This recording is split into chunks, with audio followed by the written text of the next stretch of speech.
Alright, I'm going to show you how to do a quick tutorial here on multiplicity, which is combining basically multiple images that were taken on a tripod so that you have the exact same background, but you are going to be in a different location.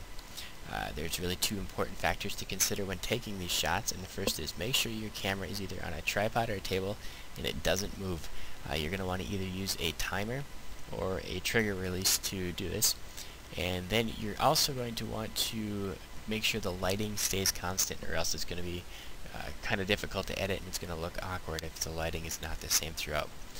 So the first thing we're going to do is we're going to start by stacking the images. It doesn't matter which one we stack them onto, and I'm just going to use the drag and drop method here and let them snap automatically. And I'm closing my images in the background here. I won't need those anymore. And now that I've got those, now there's many ways I could do this. I could use the lasso tool or the pen tool, trace myself out and kind of line myself up like this, but I'm just going to go ahead and add a mask, and that is the circle inside of the square. And I'm going to paint black, because black hides and white reveals on a mask. I'm going to paint everything except for where I'm sitting right now, and that's going to reveal everything in the background. And obviously I really don't need to do the entire picture because I already know where I'm sitting in these other two shots, so I could really just go over those areas. Go ahead and zoom in here. I'm not going to go exact here, I just kind of want to give you the basic idea of how this is done.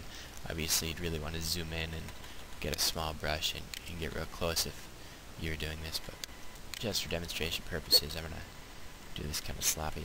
Now, in case you're wondering, I'm changing brush sizes with the brackets that are located next to the letter P. It really helps to learn the shortcuts in Photoshop to save a lot of time in editing. Alright, we're going to go ahead and jump to the next mask, and I should be standing somewhere back here. Now, because I just covered this layer, if I were to paint over it myself here, nothing happens. Now, I just revealed this layer, so I'm actually on that active layer right now. If I paint on myself, I do hide it. So if I need to fix that, I can hit X and switch back to white and reveal myself again.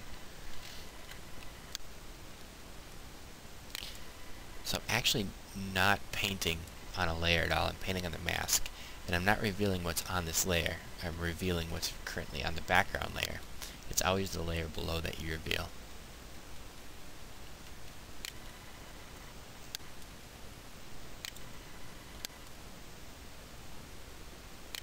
So this works from anywhere up to from 2 photos.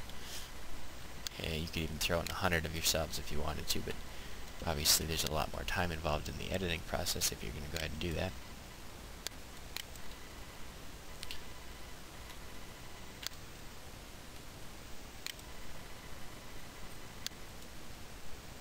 Okay, so now as you can see, I'm painting over my head and nothing's happening. The reason is because this previous mask has not been painted out entirely, so I need to go make sure that that's been painted out as well, because otherwise what's actually happening is the background from this top layer is still showing through, and so even though I'm eliminating it here, it's still present in the top. And Adobe always reads layers top to bottom. If you think about it like making a sandwich, you can't see through the bread until you completely remove it. And same thing with my foot here, I need to fix that up as well. And there you have it. You've got multiplicity with 3 of me in the picture. This was done from 3 separate photos.